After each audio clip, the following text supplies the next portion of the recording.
nos politiques à la carte, votre rendez-vous hebdomadaire d'analyse, de décryptage de l'actualité politique en République démocratique du Congo.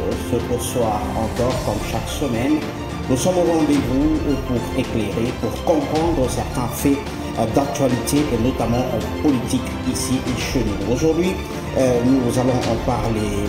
C'est depuis un temps que l'on constate qu'il y a ce vent de révision constitutionnelle qui se lève dans la classe politique, même chez les scientifiques, qui proposent à ce que le mandat du chef de l'État passe pour certains de 5 ans à 9 ans, pour d'autres de 5 ans à 10 ans.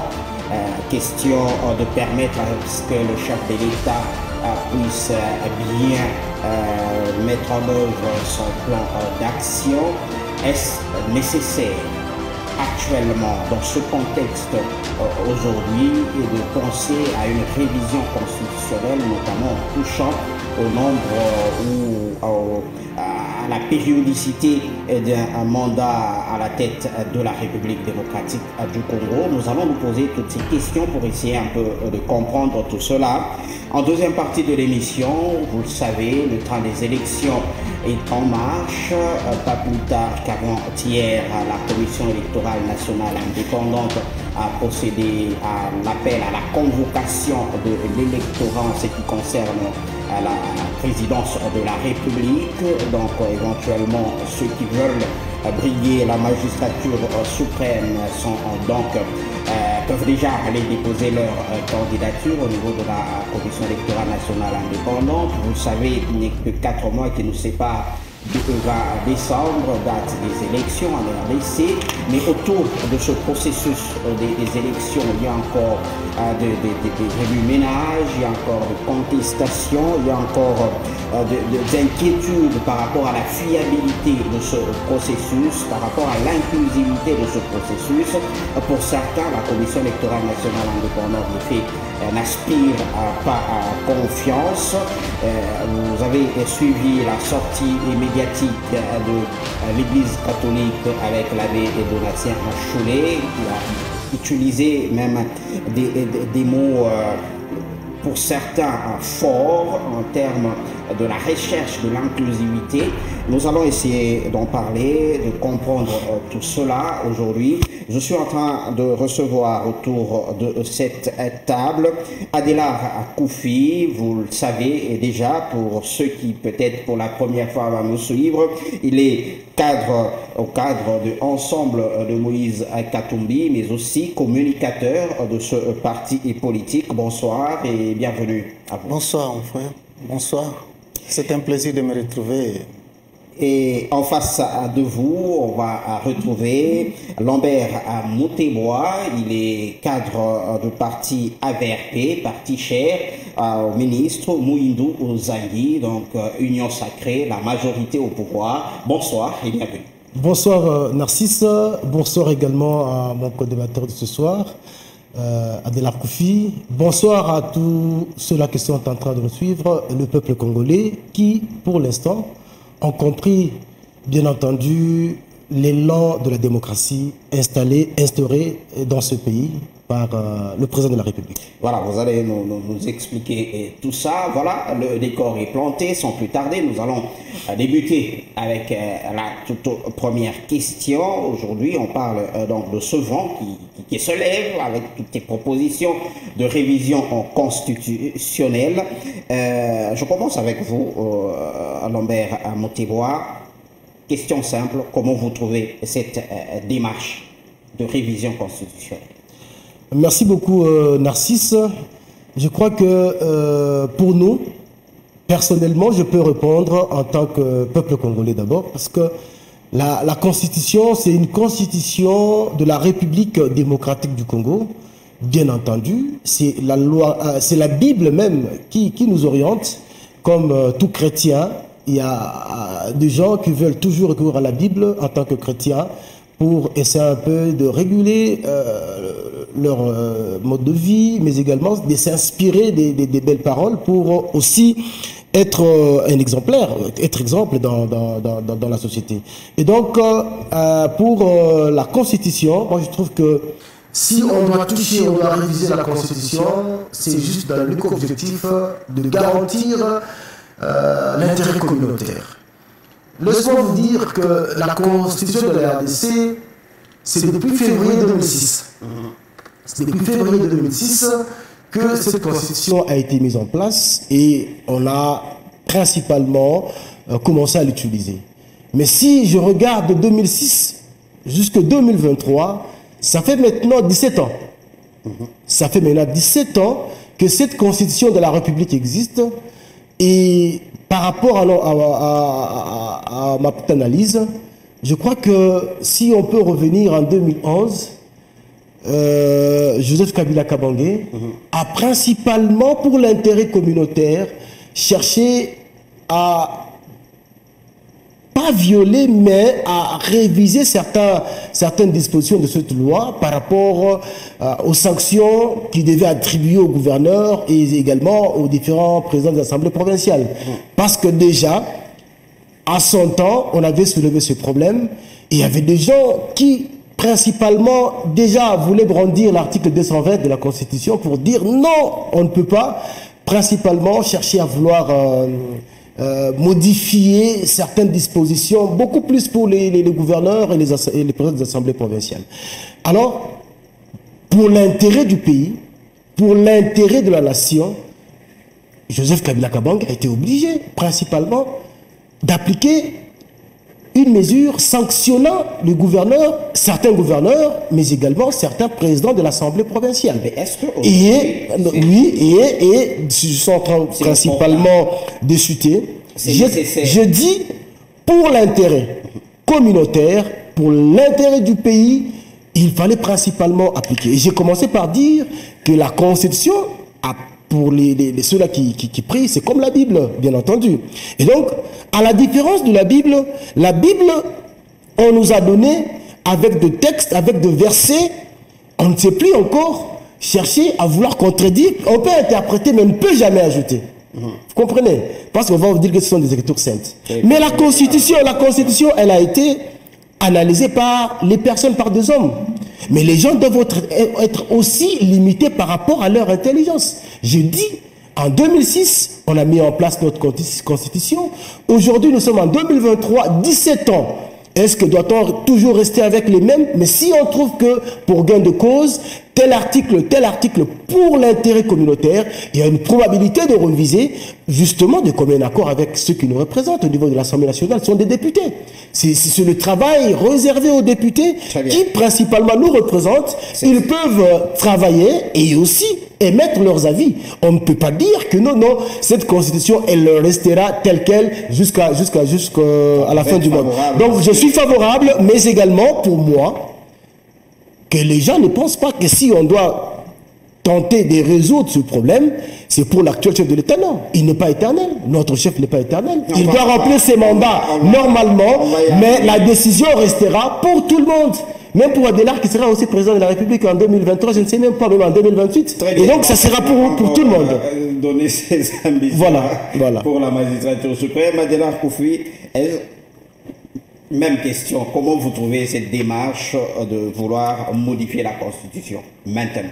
Merci pour la question. D'entrée de jeu, je voulais saluer ici la pertinence de cette thématique, revêtant la forme interrogative et dont les deux assertions, à savoir est-ce un calcul ou des calculs politiciens ou une nécessité, je crois que les deux assertions contradictoires, paradoxales, vont devoir nous servir de fil conducteur tout au long de notre réflexion à haute voix. Ce qu'il faut dire à ce propos, c'est que toutes les constitutions du monde sont révisables. Ça, il faut le reconnaître. Toutes les constitutions du monde sont révisables. Autant que l'homme, à savoir le constituant lui-même, n'est parfait, autant que l'œuvre d'érudition, à savoir la constitution produite, n'est parfaite aussi. Mais une question se pose et s'impose au même moment. C'est celle inhérente à l'opportunité, d'abord. Est-ce qu'il est opportun, au jour d'aujourd'hui, à l'aube des élections, de pouvoir ou de rêver déjà de changer ou de réviser la Constitution? Nous en sommes là. On ne parle pas du changement, mais de la révision d'abord. Est-ce que c'est opportun? Pourquoi attendre toujours ce moment ici pour pouvoir remonter à la surface ou jeter sur le tapis de la discussion politique, scientifique même, ce genre de questions? Et en deuxième lieu aussi, je serais tenté de parler aussi au deuxième niveau de l'intangibilité même disons de certains articles de la Constitution. Commençons d'abord par l'opportunité. Est-ce qu'il est réellement opportun en ce moment ici où les Congolais sont en train de broyer du noir, ne se retrouvent pas face à ce régime ici? Je pense que chaque institution, disons la légifération ou même la modification, la révision de la Constitution, toute révision de la Constitution doit reposer sur le besoin réel de la population. C'est à se poser la question de savoir qu'est-ce que le peuple veut en cet instant ici. Est-ce que c'est changer la Constitution? Je crois que non. Je crois que non. Le peuple veut s'habiller décemment, se nourrir décemment, trouver un emploi capable de nouer le debout du mois. Le peuple veut mener une vie correcte, décente, si vous voulez. C'est ça l'intérêt pour la population aujourd'hui. Si je vais un peu plus loin, pour ce qui concerne le besoin même de la communauté, si vous voulez, au niveau national, le peuple veut être sécurisé pour que les différentes parties de notre pays qui volent en éclats, qui se retrouvent entre les mains de l'adversaire du pays ou des pays voisins, puissent nous revenir de plein droit. Ce sont nos terres à nous. Voilà un peu résumé, d'une manière ramassée, ce qui constitue le désidérateur ou le besoin de cette population. Ce n'est pas le changement de la Constitution, mon cher ami. Vous savez, puisque nous parlons du changement de la Constitution, permettez que je vous dise quelque chose. D'abord, au niveau même de l'intangibilité, vous allez voir que tout semble tourner autour de la mandature ou du mandat du chef de l'État. Yeah. Vous l'avez bien épinglé. Il faut passer de 5, il y a de ceux-là qui passent de 5, je ne sais pas moi, à 10 ans. Non, mon cher ami, vous n'avez pas été capable de réaliser quelque chose pendant 5 ans. Et vous pensez le réaliser pendant 10 ans? Mais est-ce que... Or, de l'autre côté, je pourrais aussi dire que tout ce que nous sommes en train de connaître comme bavure aujourd'hui, il faut le faire x2, c'est ce que vous voulez. Hein? Non, mais voilà. L'argument, pour permettre de continuer, oui? L'argument, c'est de dire il faut assez de temps pour mettre en place des bonnes bases et une gouvernance, il faut du temps. Loin s'en faut. Loin s'en faut. Et ça, je sais que nous sommes dans le réflexe consistant à tailler sur mesure cette constitution. Nous sommes dans le réflexe, dans une gymnastique qui consiste tout simplement à rendre le commandant suprême, à le rendre dictateur. C'est tout. Il n'y a que ça, mon cher ami.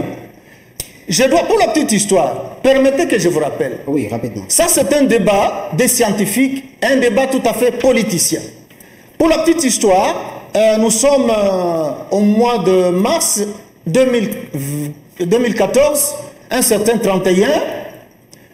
Le même débat a refait surface lorsque Bouchabou, pour la petite histoire, le professeur Bouchabou a écrit un livre intitulé La révision constitutionnelle ou l'inanition de la nation. Ouais.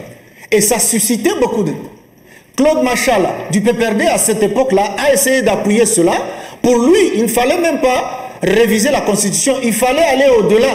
C'est-à-dire, il était prêt déjà à réunir 100 000 voix, comme le dit la Constitution en son article 218, pour que, en tout cas, c'était déjà une pétition, pour qu'on puisse changer toute la Constitution.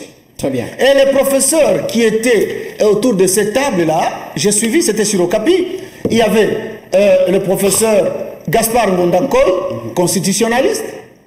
Il y avait également le professeur, après Gaspard, il y avait qui encore? Il y avait le professeur... attendez, il y avait Mbata, les membres influents de l'IDPS aujourd'hui. Et il y avait également Banyakou, le professeur Banyakou. Vous comprenez? Et ces gens-là se sont réunis. Ce que j'ai pu tirer pour chuter finalement, c'est que les mêmes personnes, entre autres les Mbata et autres qui peuvent soutenir cette thèse, c'était les mêmes personnes à contrecarrer cela. À dire que ce n'était pas opportun. Pourquoi? Puisque à ce moment-là, c'est Kabila qui y était considéré comme bénéficiaire de cette révision électorale. Aujourd'hui, je ne sais pas s'ils pourront me dire le même langage, mais je ne pense pas. Je voulais principalement rebondir. Avant que vous ne puissiez rebondir, je vous pose déjà aussi cette question combinée. Est-ce vraiment opportun d'évoquer actuellement la question de la révision constitutionnelle dans un contexte électoral que nous avons? Est-ce que c'est vraiment opportun? C'est ça le grand problème. Parler de l'opportunité ou bien de l'inopportunité, vous allez comprendre que quand mon coordinateur a parlé, il semble toujours revenir sur, excusez-moi, des histoires bénignes pour dire non, le peuple congolais a besoin de manger, de boire et consort. Aujourd'hui, si nous sommes en train principalement de vivre cela, c'est par rapport à ces genres de réactions et de propositions. Imaginez, regardez, moi j'ai beaucoup plus remercié lorsqu'il a commencé par appuyer un argument très intéressant pour dire partout au monde, la Constitution est révisable. Ça, c'est très bien. Il n'a pas dit, on peut changer la Constitution, mais on peut réviser. Donc ici, il fallait principalement éclairer ceux qui nous suivent. Il ne s'agit pas de changer la Constitution, mais il s'agit de réviser certaines lois de la Constitution pour l'intérêt du pays. Moi, je le dis ici, sur ce plateau, je dis, Joseph Kabila Kabange était présent dans ce pays en 2011.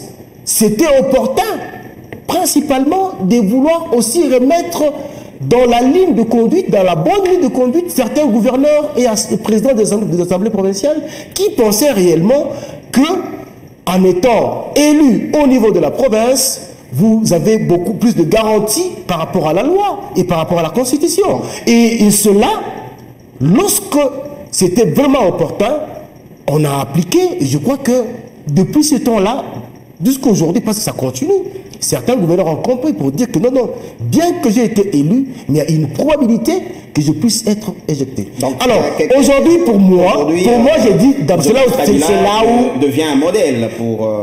Écoutez, mais j'ai commencé par dire que nous prenons la démocratie, nous prenons les bonnes valeurs. Si nous trouvons dans Narcisse des valeurs positives qui peuvent principalement apporter un plus dans ce pays, on ne peut que prendre. On ne peut pas voir une personne comme étant un diable, non.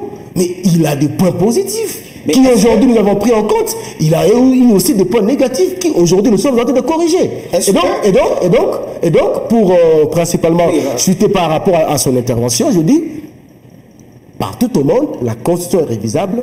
On parle de la révision de certaines lois. On ne parle pas du changement de la Constitution. Et chers Congolais, comprenez cela parce que nos amis de l'opposition veulent toujours interpréter autrement les interventions. On ne change pas. Quand on va réviser, on révise principalement sur le mandat. Là, je prends bien la deuxième question. La question. On regarde le timing où ces genres de propositions arrivent. Nous sommes à quelques jours, quelques mois à des élections présidentielles. Est-ce que ce ne sont pas de manœuvres de diversion quelque part pour distraire un tout petit peu par rapport on pouvait bien évoquer cette question en début de mandature du président de la République. Pourquoi attendre vers la fin pour susciter ce genre de débat? Effectivement, pas dire pourquoi attendre vers la fin de quoi? Pourquoi attendre vers la fin de quoi? Les institutions. Écoutez. Et même notre candidat unique de la majorité, j'ai bien cité, son Excellence Félix Antoine Tshisekedi Tshilombo, c'est notre candidat unique au niveau de la majorité. Il lui-même le sait qu'il est fait mandat. C'est pourquoi nous, de notre côté, en tant qu'union sacrée, nous sommes en train de nous préparer pour dire vraiment notre chef doit être réélu. On se prépare pour ça. On n'a jamais refusé qu'il ait fait mandat. On ne l'a jamais dit. Mais vous trouvez que le fait... C'est ça le grand problème avec nos amis. Vouloir proposer la révision par rapport au mandat du chef de l'État, on ne le fait pas pour la majorité ni comme pour l'opposition, c'est pour tout le peuple congolais. C'est pour tous les candidats. Président de la République. Et si votre candidat est réélu, c'est ça la peur de l'opposition. C'est ça la peur de l'opposition. Je vous ai dit que notre candidat, actuellement président de la République, il sait qu'il est fait mandat. Il le sait très bien. C'est pourquoi de notre côté, nous sommes en train de nous préparer. Nous, on ne dort pas. On ne dort pas. Nous sommes en train de nous préparer pour lui donner un second mandat. Alors, pour maintenant revenir à cet aspect, je comprends que nos amis de l'opposition, ils savent déjà qu'ils seront battus. C'est pourquoi ils veulent maintenant chercher à créer d'autres histoires. Et donc, ça, c'est un débat de gosses. Allons tout droit au but. Ah, effectivement, un débat de gosses.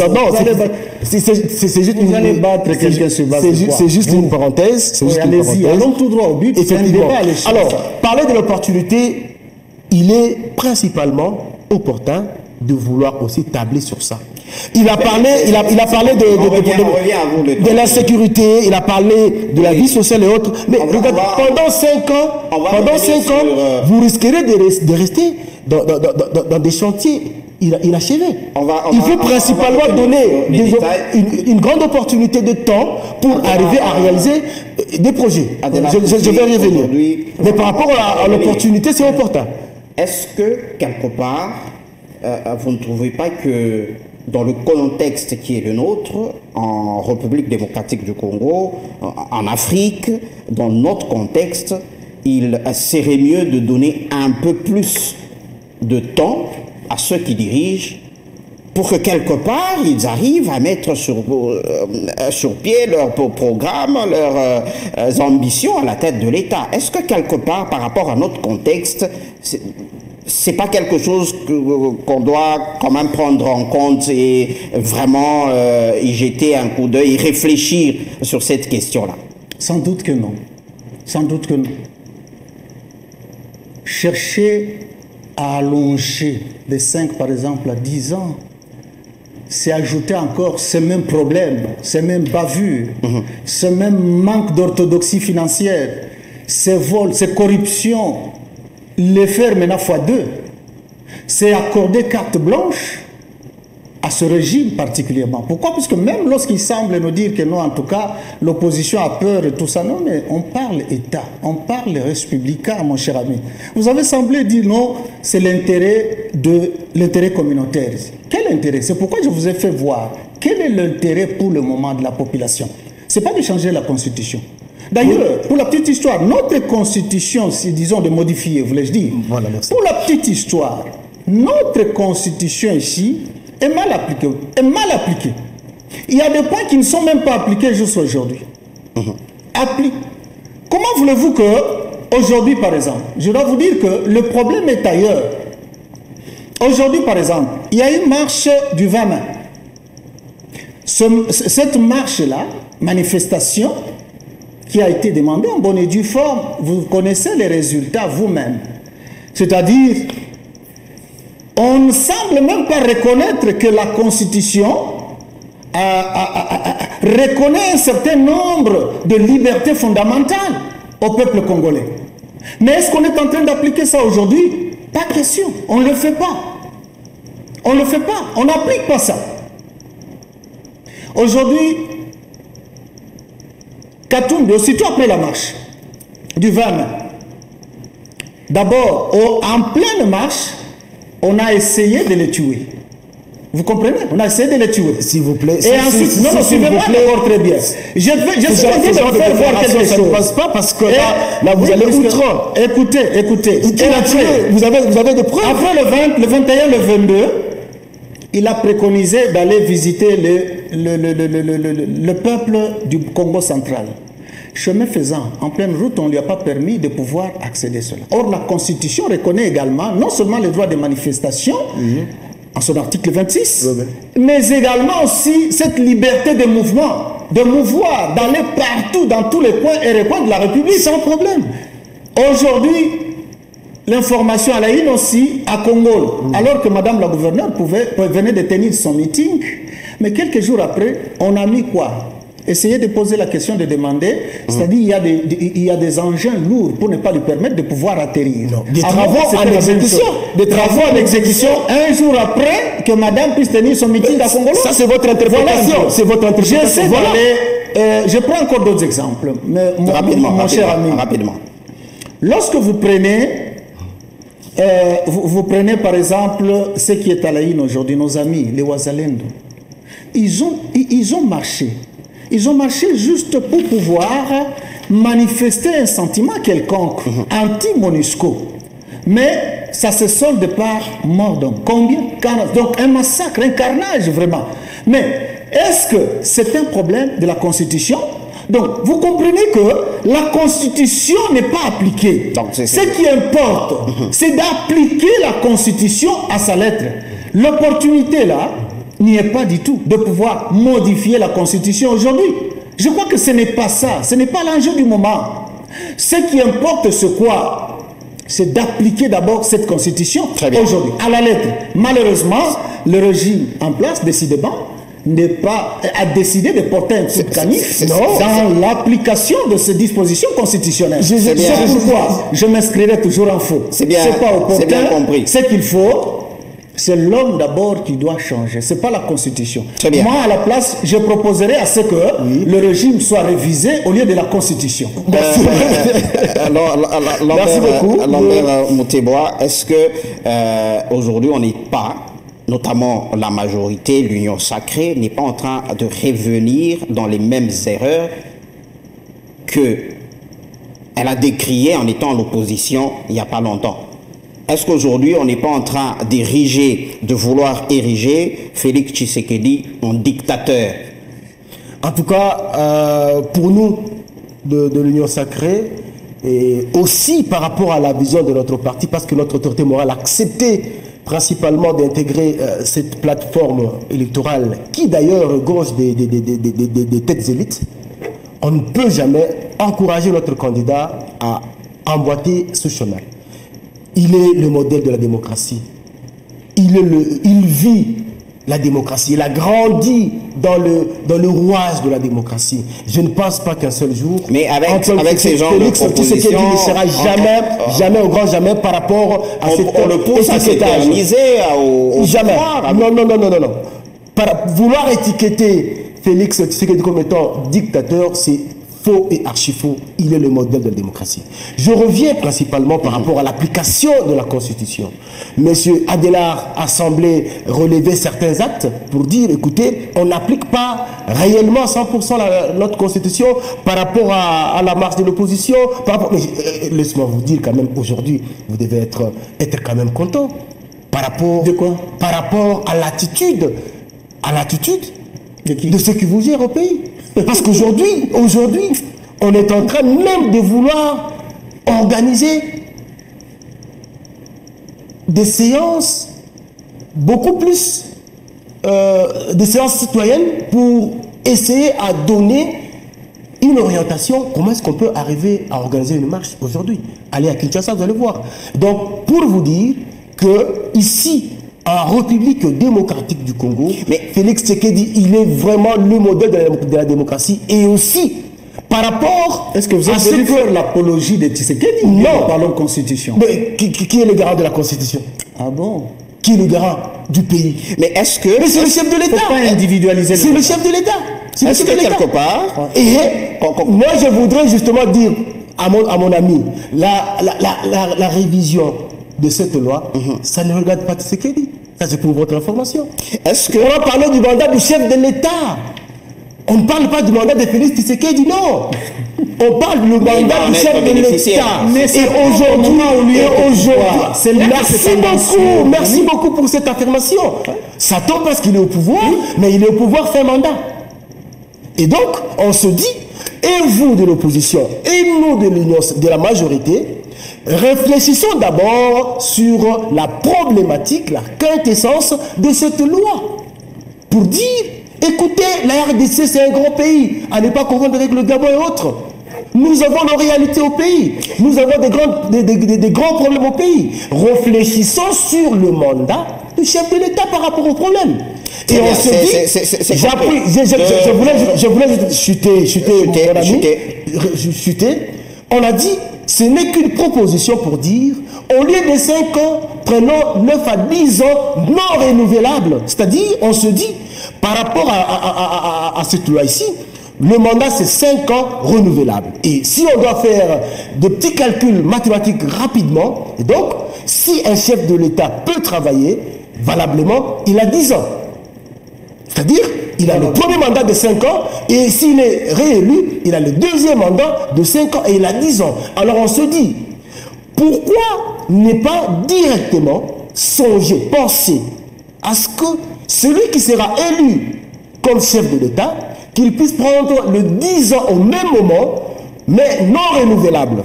Pourquoi? Parce qu'on donne une opportunité à un chef de l'État élu d'être quand même à la une de différents problèmes et arriver quand même tant soit peu à achever ses ambitions pour l'intérêt du pays. C'est ça le grand problème. Et donc cette révision-là, c'est justement pour dire, on va revenir à vous. Au lieu de prendre 5 ans à élection, 5 ans, on prend le 10 ans une fois pour toutes, mais non renouvelable. Ce n'est qu'une proposition. Allez-y. Ce n'est qu'une proposition. Mon cher, permettez que je dise un mot rapidement là. Je fais allusion à Obama, le président américain honoraire, qui dira un jour, lors du sommet avec les chefs d'État africains, Obama dira ceci: lorsqu'un homme, un président de la République,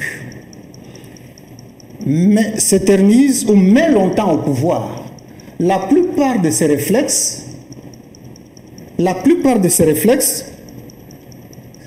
s'inscriront dans la logique de la lutte, s'inscriront dans la logique consistant à la recherche de voies et moyens pour se maintenir le plus longtemps possible au pouvoir.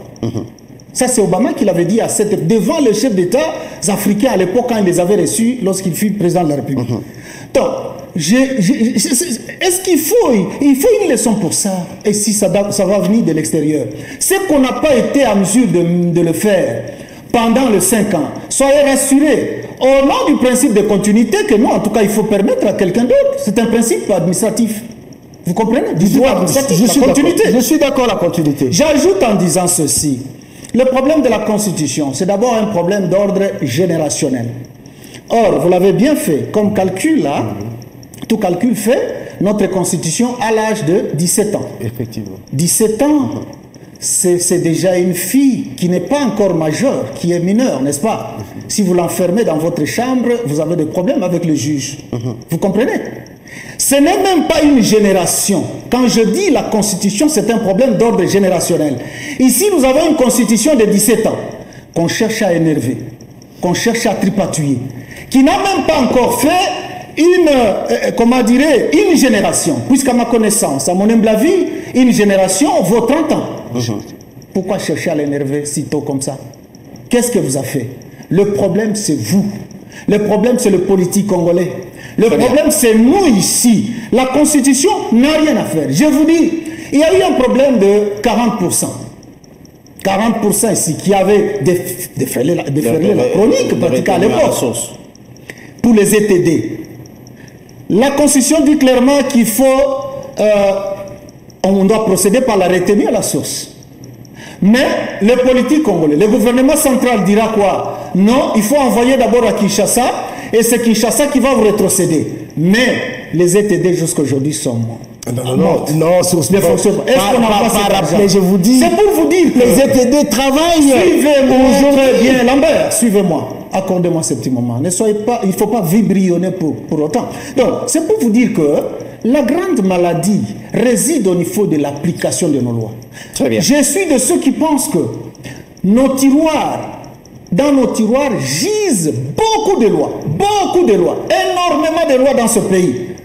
Moi, à la place, j'aurais même demandé à un moment donné, j'ai dit, député ou qui que ce soit là, allons sur soi, ce soir, on fonctionne comme ça. Très bien. Pourquoi? Puisque ces lois-là, on ne sait pas les appliquer. On ne sait pas vraiment le mettre en application. Et c'est ça la souffrance au pays. C'est ça la maladie, mon cher. Merci. Avant que vous nous répondiez, est-ce qu'aujourd'hui, on ne peut pas quand même réfléchir, comme sous d'autres cieux, à réduire même le mandat, la durée du mandat de chef de l'État? Pourquoi pas? À réduire à combien? Parce que déjà à 5 ans, il y a des problèmes. Les États-Unis, c'est 4 ans. C'est ce que je dis. Hein? Ne cherchez pas à comparer les États-Unis avec la République. Là, je le dis, ça ne m'engage que moi. Effectivement, ne cherchez pas à comparer les États-Unis avec la RDC, non. Nous avons aussi nos problèmes. Il a relevé le cas d'Obama. Mais je me dis qu'il avait bien compris l'interprétation de cette phrase-là. C'est quoi quelle autre interprétation qu'on peut donner? On ne demande pas à la personne qui est au tout pouvoir de s'éterniser. Non. Nous savons, lui et moi, nous savons très bien que le rôle d'un parti politique, c'est de conquérir le pouvoir et de le maintenir le plus longtemps possible. C'est-à-dire, si aujourd'hui, c'est la majorité de l'Union sacrée qui a le pouvoir, nous devons accompagner ça et nous devons garder. C'est-à-dire, après le mandat de notre candidat, après 10 ans, nous devons chercher toujours à conquérir et proposer notre personne. Mais lui, il semble dire que c'est la personne qui est là qui doit s'éterniser. Non. Donc c'est impersonnel. C'est impersonnel, voilà. Et donc, je reviens pour dire, 17 ans, c'est vrai. Mais écoutez, encore jeune quand même. C'est encore jeune, mais il y a toujours une probabilité, parce que nous tous, nous étions passés par là. L'âge que j'avais 5 ans, 10 ans, il y avait toujours une valeur ajoutée. De 10 ans, 15 ans, il y a toujours une valeur ajoutée. C'est la valeur ajoutée. C'est-à-dire que la personne qui était en première primaire, aujourd'hui, cette personne-là qui a 17 ans, elle ne sera pas toujours en première primaire. Très bien. Donc, il y a une probabilité de vouloir aussi chercher à l'organiser autrement. Et donc, ici, le débat qui nous réunit, c'est de l'opportunité par rapport à la révision de cette loi qui, principalement, je vais revenir, qui principalement donne l'occasion à celui qui va diriger d'avoir beaucoup de champs de manœuvre par rapport à sa vision et projet de société. Et donc, pour moi, j'emboîte le pas du député Steve Mbikai, qui a principalement, en tant que député, il a aussi proposé cela pour dire c'est mieux de 5 à 10 ans, ou soit on ajoute 2 ans si on peut le faire en premier, pour donner la chance à celui qui sera élu. Donc ici, je voudrais principalement donner l'équivoque pour dire cette proposition concerne la République. Ça ne concerne pas un individu où l'opposition semble déjà faire ce qu'on appelle la fuite en avant pour dire on est en train de cibler tel nom. C'est pour l'intérêt du pays. Tout à fait. Je trouve que ça, vous l'avez déjà dit. On gagne le temps. Vous l'avez déjà dit. Adela, votre réplique et puis on passe à notre deuxième sujet. Vous l'avez déjà dit. Il faut qu'on évolue. Il faut qu'on évolue avec le temps. Mon cher ami, je dois dire tout simplement que nous devons cesser de fabriquer des dictateurs, des autocrates. On ne peut pas le fabriquer. Vous savez, non. On ne peut pas le fabriquer. Pourquoi écoutez, on doit cesser de le faire. Et dans la plupart du temps, c'est nous qui nous passons pour des intellectuels qui sont en train de fabriquer ces dictateurs. C'est pourquoi je suis en train de dire que le débat en soi, c'est un débat qui garde toute sa scientificité. On ne peut pas leur interdire ça. Voilà. C'est un débat aussi qui garde le caractère tout à fait politique. Vous comprenez? Très bien. À l'époque, lorsque il s'est agi de ce même débat ici avec le fameux ouvrage publié par le professeur Bouchab, je crois que la réaction du président Kabila ne s'était pas fait attendre. Qu'est-ce que Kabila a dit? Il a coupé, je crois qu'il a coupé court à toutes ces rumeurs en disant que je ne suis pas là pour comploter contre la Constitution. Voilà un peu ce qu'il lui a, qui encore une fois de plus, Kabila s'est trouvé grandi aux yeux de tous. C'est ce que nous attendons aussi de la part du chef de l'État. Vous savez, ce genre de débat ici retombe toujours sur les personnes, la tête. Vous savez qu'ici, nous sommes en train de parler de Tshisekedi. Peut-être que lui-même, peut-être qu'il n'avait pas fait, ou tout comme il peut lancer aussi ses ballons d'essai à travers cette C'est bien compris. On doit évoluer. On doit passer au deuxième sujet de politique, à la carte. Lambert Mouteboa, vous avez suivi. Le processus électoral est en train de continuer avec son bon nombre de chemins, mais il persiste encore des inquiétudes, notamment par rapport à l'inclusivité, par rapport au fichier électoral. Pas plus tard que quelques jours, l'abbé Donatien Cholet, au nom de l'Église catholique, a parlé, a dit que la CENI doit vraiment faire des efforts pour qu'elle puisse donner des garanties donc à toutes les parties prenantes. Est-ce que il faut continuer à persister, à aller aux élections, quand bien même l'on sait que voilà, tout ce qui doit être fait, les préalables ne sont pas réunis pour garantir la fiabilité de ce processus électoral? Vraiment, ça peut être gênant, mais je me dis, bon, l'Église catholique, c'est quel parti politique? Je sais pas me situer vraiment. L'Église catholique, c'est la société civile. Voilà. Et donc, si l'Église catholique est dans la société, il y a droit au chapitre. Si l'Église catholique est dans la société civile, elle doit comprendre que cette société civile regorge toute une multitude d'organisations. Comprenez? Oui, nous sommes en démocratie. C'est très bien. Je ne suis pas catholique, mais je respecte bien cette Église. Mais néanmoins, moi je trouve que c'est le moment que ces abbés puissent nous démontrer réellement si ce sont des politiciens, ce sont nos collègues politiciens, comme ça on peut en débattre. Parce que le grand problème c'est quoi? Quand l'Église... La société civile. C'est ce que je dis. Société civile, mais... Ils s'associent aussi à la vie politique. Pas de problème. Mais par rapport aux différents actes ou propos, mais on comprend qu'il y a beaucoup de dérives. Et dans ce cas, moi je dis, ce qui m'a beaucoup plus étonné, c'est quand on dit on va révolutionner. Suivez la question, vous allez répondre. Quand l'abbé Donatien parle de cette proposition, il n'y a pas que l'Église catholique, il y a aussi les CC qui dit, nous avons même proposé un logiciel qui pourrait prendre un échantillon donc, du fichier électoral, juste pour cet exercice citoyen de vérification, de contrôle de ce fichier électoral. Est-ce que quelque part, le citoyen n'a pas droit de connaître la vérité là où il pense que voilà, c'est flou, on ne comprend rien et avoir des explications? Est-ce que c'est mal? Qu'est-ce qu'il y a de mal à ça? Aujourd'hui, le train est en marche. Le train est en marche. Aujourd'hui, il y a des candidats de l'opposition qui sont allés déposer leur candidature. C'est pour dire quoi? Pourquoi chercher à tromper les gens? Parce que le grand problème, on se dit, nous avons l'opposition, nous avons la majorité. Mais la CENI, c'est l'église au milieu du village. La CENI n'est pour... c'est pas pour l'opposition, la CENI c'est pas pour la majorité, la CENI c'est pas pour la société civile, la CENI c'est l'église au milieu du village. Vous comprenez? C'est l'église au milieu du village. Mais regardez, on ne peut que accepter des propositions et des critiques, c'est normal. Même nous, de la majorité, nous avons aussi des propositions à faire à la CENI. Nous ne pouvons pas dire que non, la CENI c'est... Non, nous avons aussi des propositions à soumettre à la CENI par rapport à l'organisation de certains éléments. Vous comprenez? Mais c'est vrai, nous sommes au pouvoir, nous avons quand même une mise d'organisation. Mais la CENI est indépendante.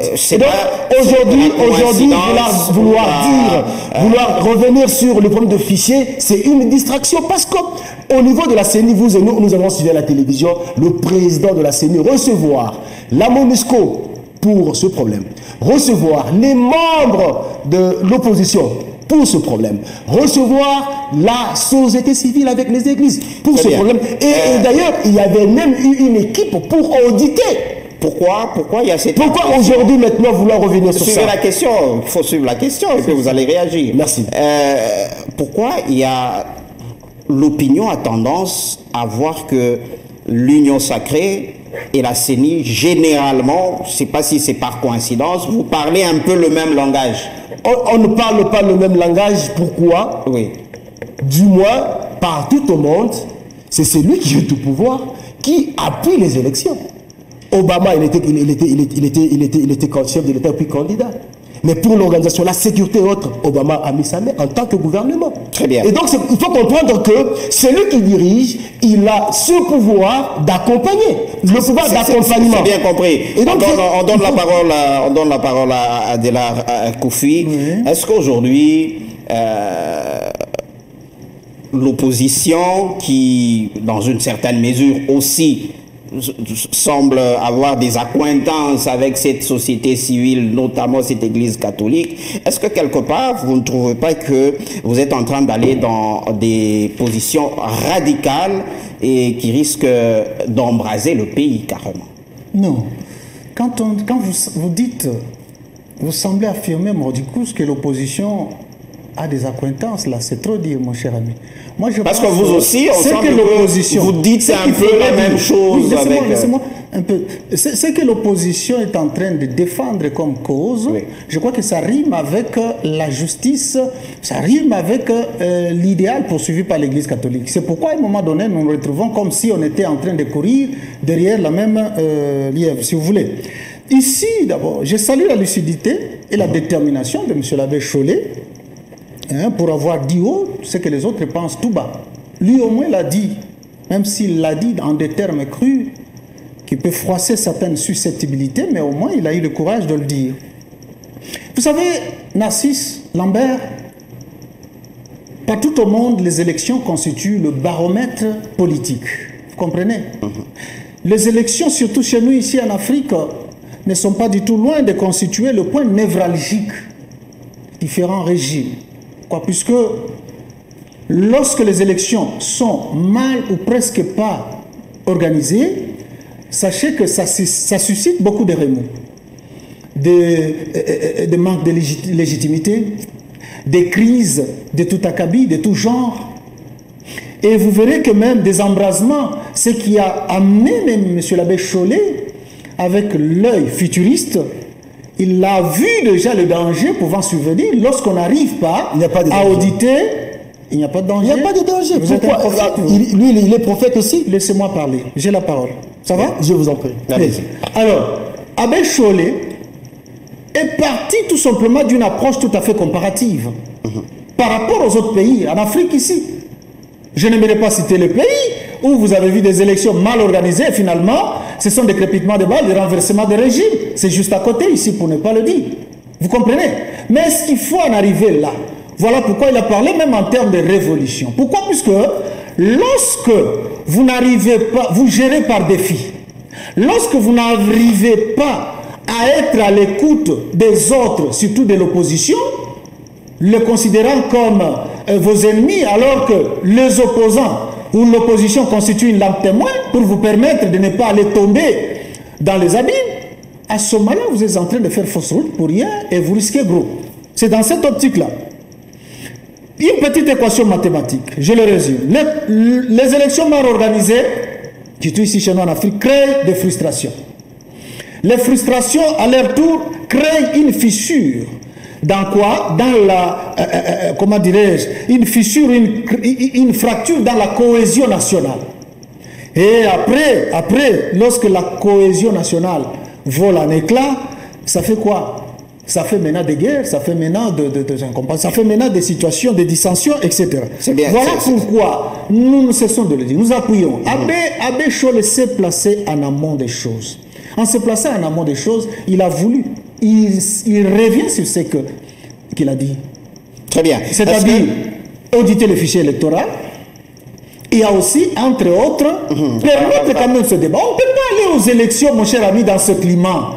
On ne peut pas aller aux élections au moment où on refuse aux autres de pouvoir circuler librement sur le sol de leurs ancêtres. Est-ce qu'aujourd'hui, le problème de l'opposition, ce n'est pas de se réunir en ce moment ici pour aller aux ces élections en étant unis que d'y aller disperser, parce que jusque-là, l'opposition est encore dispersée avec plusieurs candidats au moment où la majorité en face parle d'un candidat unique.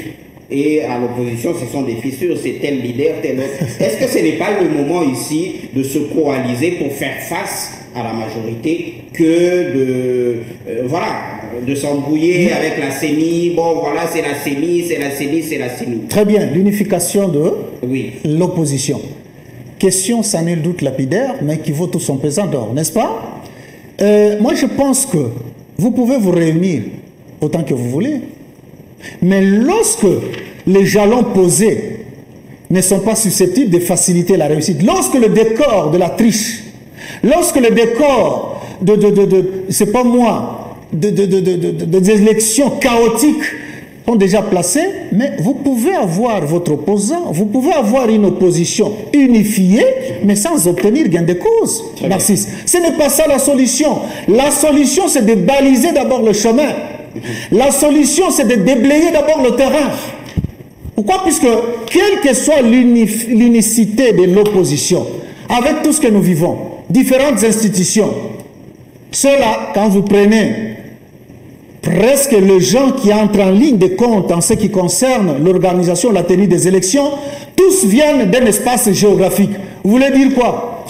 Par quelle baguette magique vous allez réussir à gagner ces élections? C'est ça le problème. C'est ça le problème. Par quelle baguette? Mais nous sommes partis prenants. Comment vous pouvez avoir ce genre de jugement pour dire la cartographie géographique? L'espace géographique. On ne peut pas en parler ici? Est-ce que non, c'est votre droit. On ne refuse pas. Très bien, c'est mon droit. Mais nous savons que la sélection a été faite par rapport au CV. Et c'était un CV qui a été défendu partout. Alors, si je dois revenir sur... Je vous pose cette question et puis vous revenez, vous en profitez pour revenir rapidement. Est-ce qu'il ne faut pas, quelque part, satisfaire toutes les parties prenantes, notamment la question du fichier? Pourquoi ça pose aussi problème? Est-ce que c'est pas parce qu'il y a un dos sur roche quelque part? Pourquoi n'est pas carrément, ils ont beaucoup demandé et tout, leur donner cette possibilité d'accéder à ce fichier-là et d'autres garanties qui sont en train de... pour éviter à ce que après les élections, qu'il y ait des contestations. Non, mais si vous m'avez compris, je ne vous ai pas posé la question, parce que je ne suis pas là pour vous poser la question, mais j'avais soulevé une situation, un problème très important. Je dis, l'Église catholique, c'est un parti politique. Vous avez dit, c'est la société civile. Et donc, dans ce carcan-là, il y a toute une ribambelle des associations. La société, et donc, partie prenante. Mais oui, partie prenante, mais pourquoi seulement une certaine couche? Écoutez, puisque je n'ai pas dit, je n'ai pas féodé, mon cher ami. Pourquoi cette affirmation? Monsieur Adela, pourquoi cette affirmation? Vous affirmez aussi. Pourquoi cette affirmation? Vous affirmez. Moi, je ne voulais pas de l'église catholique. Moi, je dis. Pour que l'église catholique reste droit. Pourquoi une couche? Une couche? Parce que si vous regardez même dans la société civile, les voix sont vraiment partagées. Moi, je n'ai pas refusé. Je n'ai pas refusé l'intervention de l'église catholique dans ce processus. Oui, en tant qu'église, elle a plutôt principalement ce pouvoir. Et donc, oui. Auditer le fichier électoral. Est-ce que dans ce pays, on n'a pas audité le fichier électoral? Est-ce que dans ce... moi, je parle en tant qu'union sacrée, je ne parle pas en tant que CENI. Parce que nous aussi, nous sommes partie prenante, comme l'opposition. Nous avons des revendications à faire à la CENI. Et donc, pour nous, on se dit, pour des bonnes élections crédibles, libres et démocratiques, la CENI doit principalement mettre tout le monde en danse et répondre aux différents besoins, aux différentes attentes, mais également aux différentes propositions. Ça, c'est l'union sacrée pour nous. Ça, c'est l'union sacrée pour nous. Et on se dit oui. Alors, nous observons la scène politique. En tant qu'union sacrée, la CENI a invité les leaders à venir auditer le fichier. Nous, à notre niveau, avec notre plateforme, nous avons répondu. L'opposition a répondu. La MONUSCO a répondu. Le gouvernement qui voulait accompagner la CENI a cherché des experts internationaux pour venir. C'est ce que je termine aussi, s'il te plaît. Le gouvernement, effectivement, le gouvernement, j'ai pas encore chuté le mot de la fin. Le gouvernement qui a ce privilège, cette mission d'accompagner la CENI, a fait appel à la CENI pour qu'on cherche, on lance un appel d'offres des experts. Dans ce pays, on a appelé les experts et ces experts ont audité le fichier, mais ils ont présenté un rapport demandant à la CENI d'améliorer. Et j'espère que la CENI est en train d'améliorer. Pour l'instant, nous sommes en train maintenant de chuter parce que ceux qui nous suivent à ce moment ils doivent comprendre que les élections auront bel et bien lieu dans ce pays. Le problème n'est plus encore pour parler, revenir sur la situation du fichier électoral. Nous avons principalement passé l'étape de la candidature à la députation nationale, la députation provinciale, maintenant c'est municipalité.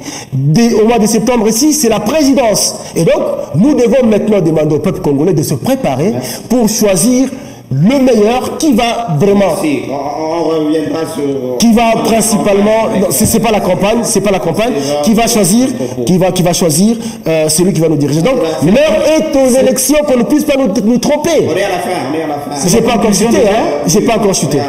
J'ai conclu en disant ceci, j'ai conclu par la deuxième thématique en disant tout simplement que Abbé Cholé a tout à fait raison. Il n'a fait que tirer la sonnette d'alarme. Comme tout patriote, je crois qu'il ne voulait pas que le pays puisse sombrer dans les jours à venir. Donc il est clairvoyant. Ça ne va pas sombrer, il n'est pas Dieu. Il est clairvoyant, il estime que non, il faut absolument continuer à ramener le pendule à l'heure.